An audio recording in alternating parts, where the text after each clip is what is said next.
It's always nice as a feeling and just as a way of being when you trust that you are aligned and that you are moving in a direction that invokes a sense of positivity and a sense of justice and truth, mercy and beauty and godlike mastery. It just becomes so effortless. And yet at the same time, you need that constant effort, because I think that without having that constant effort, things are going to get kind of tense for no reason. Like, have you ever noticed how people without a lot of true fear in their life, they often are the ones that are the most comfortable and make the most amount of complaints about being comfortable? You ever notice that? And so when your life starts to go really well, it's likely because you've gone through the fear, you've gone through the pain, you've gone through the real suffering, and you haven't just tried to hide behind ideologies or identity framed politics or religion or whatever the sense is, right? You're just grounded in who you are, and you're focused on what you're becoming and what you want to become, while praying for your past self to do what he or she must, so that the invigorousness of life can flow through that person to achieve what they want to achieve. And there's something super inspirational about living the truth.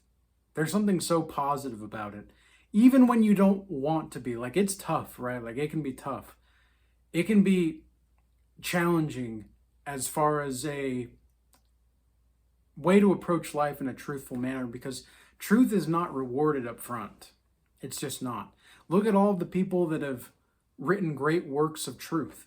They were almost always misunderstood or hated or despised in their own time, because they're on their own individual timeline expressing their individuation constellation to the world and to the whole entire universal timeline. And the only thing that people can interpret at the time is something going against their way of being in the world. And it's like, we're not going against the way of being in the world. We're just going against what people think is the proper way of being in the world, because I don't want to live on timelines that are collapsing in themselves. I don't want to collapse through lawlessness. I don't want to collapse through lovelessness either. I want to have and lead with love into a disciplined and lawful lifestyle. Because if I don't have love, then I am nothing, right? Like, that's what the Bible talks about as well. You can have all of the world, you can have whatever you want in this world, but if you don't have love, you don't have anything. And if you have love and you have alignment, you are on a fast path and trajectory to greatness. You are on the godlike mastery initiation path. That's what that really means at the end of the day. And that's what I hope to accomplish with providing people these types of videos, is because whenever I'm feeling very inspired, whenever I'm feeling like in the moment, whatever it is I'm feeling, and I have something to say, that's when I really aim to get a video out to you guys, because I want to make sure that you're experiencing with me what I'm experiencing to some degree. Like, I want to share that with you, right? And I know you want that to be shared, otherwise you wouldn't be watching, right? So I want to ensure that I'm giving you an experience that you can at least find relatable, at the very least relatable, and then at the most inspirational, so that you can go out and do whatever it is that you want to do on your own time with your own life. Because that's what it's really about. It's like there is a sense of true grace and freedom that comes along with living the truth. And that's why your life will ultimately get better. Your life will just get better the more you live in the truth. It may not feel like it for a while at first, but after a while it will compound in clarity and capital and positivity and just this sense of connectedness to the world, and yet being so detached from what everybody thinks or what everybody wants. Like, I'm to the point personally where, for example, I don't need a vacation. I just don't. I don't need a vacation. I want one, sure.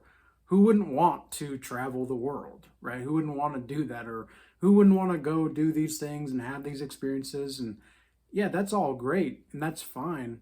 And I would love to experience that kind of stuff. Those kinds of luxuriousness experiences are fantastic, but I don't need it, right? I want it, but I don't really need it. And so I have my priorities straight. I'm mature enough to see that I have my priorities straight and that I'm going to be orienting myself appropriately so that the timeline that I'm living on is going to be fruitful and everlasting into timelessness. It's going to be a timeline that ultimately dissolves into timelessness. And it takes alignment to do that first. That's what it takes. It takes alignment and it takes truth and it takes the ability to see yourself as someone more valuable than you want to give yourself credit for. Because it's not like imposter syndrome, right? Like I don't have imposter syndrome. But what I do have is the ability to understand that although I am very sure of the ways in which I'm in the world, I'm also sure that the more deeper you go into the unknown, the more unknown and mysterious the world is. But yet at the same time, it's not that mysterious at all. It's like you know more that you get to a point to where you have a structure of reality that can be applied to your everyday life. And when that application can be had, there's a sense of relief that comes over you. And then also you get this sense of, okay, here's what to do next. Like you have that sense of relief, and then you also have direction. But it takes knowing who you really are and what you really want in life to have that capacity. A lot of people don't know what they really want. A lot of people don't really know what they desire truly in life. A lot of people don't even let themselves desire. They don't even let themselves have wants and needs because they don't know how to differentiate the two. Here's the thing, if you don't know what you're up to or how you're doing it or why you're doing it, it's going to be very, very difficult for you to ever even possibly imagine the kind of life that you can truly have. Because one, you have to organize what you want versus what you need. And it's going to be accordance to you, right? Like it's not going to be what I say that you want or need. Like it's not going to be what anybody else says. It's going to be what you want and need. So what do you want and need? Think about that, right? And think about what the difference truly is. And, are you being smart and sophisticated with how you're doing things and you're being strategic while also enjoying what you're doing along the way? Like, man, sometimes I can have a pretty stressful life. I have bigger problems than most people probably in the world think. And yet I'm the happiest out of most of these people. I know I am because I'm very pleased. I can be by myself. I can sit in silence. I can meditate and I can just meditate and be with myself. And I can feel the authenticness of my own presence. And I can just sit with it. And I really enjoy that. Like even right now, I can just feel my sense of presence with myself. And it's blissful. But it's not like I'm high. I'm not like high as in, I'm not like stoned out of my mind. And yet at the same time, I'm kind of stoned. Like I'm kind of stoned on my life. And I'm kind of stoned when it comes to just seeing the beauty of the world. Sungazing, for example, has been just a major life change for me. I had no fucking clue how life-changing sungazing would be. And some people have asked me what my routine is with sungazing recently in my other videos that they've seen. The way that I explain it is that it's going to be a very individual process, but you want to do it probably most realistically in the morning or the evening because that's where the UV rays aren't going to be really present at all. The UV rays are really going to be out when it's super bright outside and the sun's right there in the sky. But man, oh man, sungazing, like I did some sungazing this morning after the sunrise and I was looking at it and I was just thinking to myself, Wow.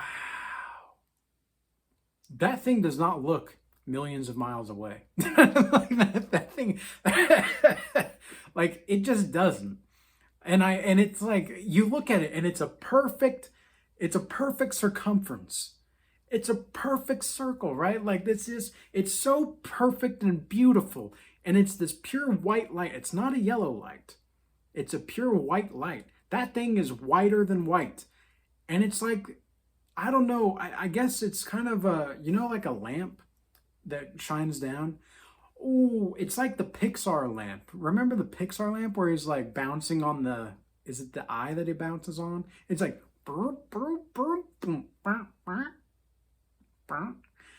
everybody knows that if you've seen Pixar movies from the early 2000s and such. But anyway, I kind of feel silly for doing that, but at the same time, it was kind of fun. But see, it's like you don't have to have like this sorrowness to you all the time. You can enjoy life. You can enjoy the pain and the struggle and the challenge, because that's going to make your life worth living. My life is saturated with meaning. And when I look into the sun, again, sun gazing, morning and evening, start out with a few seconds. Okay, let your eyes adjust. And each day try to increase it by a few seconds, and see how long you can go. You might only get to like 2 or 3 minutes. You might get to 5 minutes. You might get to 10 minutes. I'm not advocating for this, by the way, because I don't myself fully understand it.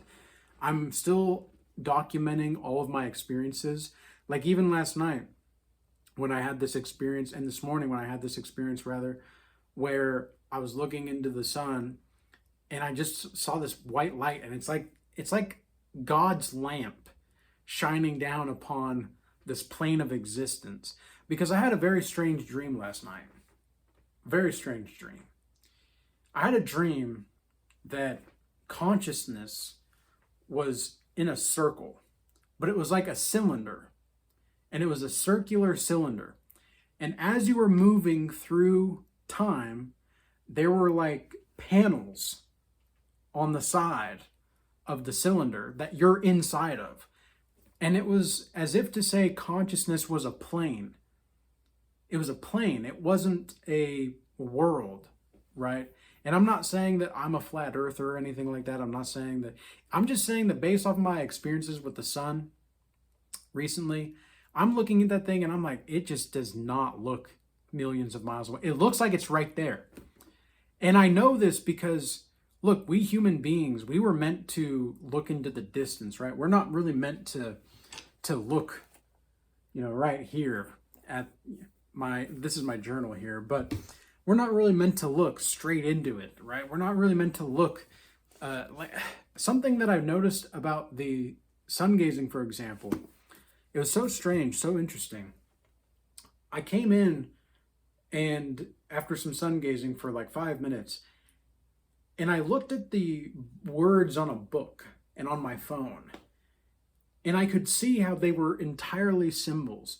It was like my mind was reprogramming what the symbols even meant. Like I looked at a B, like the letter B, and I could see that it was the letter B, but I could also see how that would just be a symbol, right? It's just a symbol. And then I thought about how like that really makes like all these books, right? Like I've been reading Carl Jung's Ion, and I'm looking at this book and I'm looking at it and I'm thinking to myself, wow, if you don't understand the symbols, you're just looking at a place in time. You're looking at a place in time that makes no sense to you. That's kind of like how a lot of people see the truth.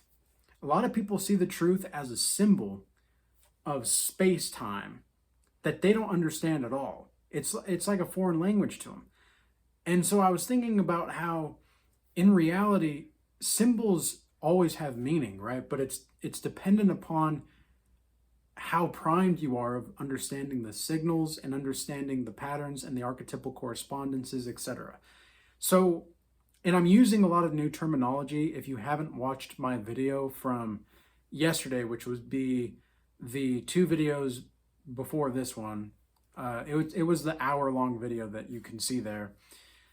If you haven't seen that video, that's definitely going to be going to worth a watch, because I go into more detail about this, and I just don't have the time to explain all of these new terms. I go into that in that video. You can also look at the timeline theory, the Regal timeline theory playlist on my YouTube channel now.